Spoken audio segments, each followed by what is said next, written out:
Naghigpit na ang Senate Impeachment Court sa pagkokomento ng mga partido tungkol sa merito ng impeachment case laban kay Vice President Sara Duterte. Ayon kay Presiding Officer Chis Escudero, maaaring patawan ng parusa ang mga lalabag sa sub judice rule. Pwede ring ireklamo sa Senate Ethics Committee ang senator judges na hindi magiging patas sa paglilitis. May unang balita, si Ian Cruz. Sa pagsisimula ng impeachment trial ni Vice President Sara Duterte, tumayo si Attorney Amando Virgil Ligutan ng prosekusyon para basahin ang kanyang counter-manifestation. Kaugnay yan sa naging manifestation ng depensa noong August 12 ukol sa Facebook post ni Ligutan na tila itinatama ang isa sa mga sinabi ng depensa. Iginiit ni Ligutan na hindi siya namemersonal sa kanyang post at wala raw siyang nilabag. The post is not about you. It's not personal. It is about the law that we all adhere to. Correcting a mistake is never wrong.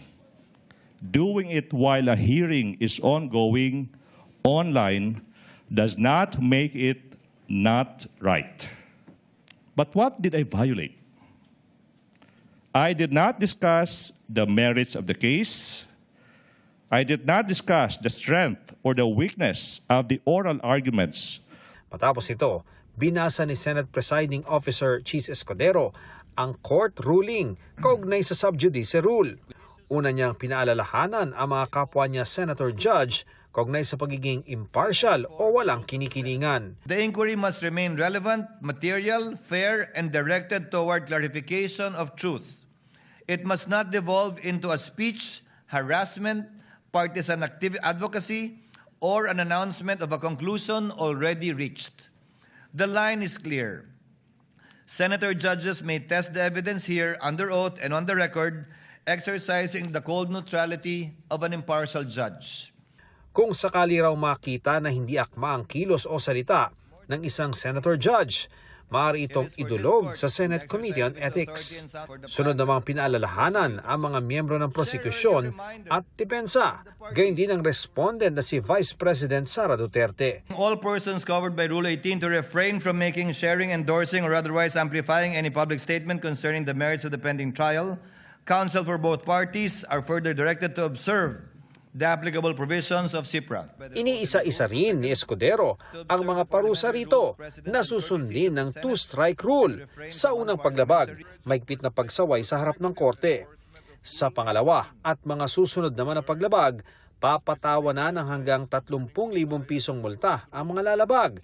Maaari rin daw umabot sa puntong pagbawalan siyang magtanong sa testigo. Clearly, up to today, the spokesperson of both parties are still part of the counsel for the parties, some with more violations than others.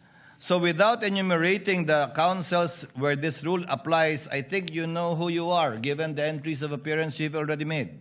At kung isang abogado naman ang lumabag nito, the certified incident record will be transmitted and formal referral will be made to the Office of the Bar Confidant, the Integrated Bar of the Philippines, and or the Supreme Court for possible disciplinary sanction regarding the person's license to practice.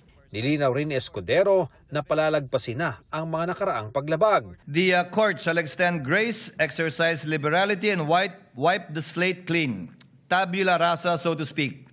From this point forward, however, Rule 18 shall be strictly enforced and be given full force and effect. Ito ang unang balita, Ian Cruz, GMA News.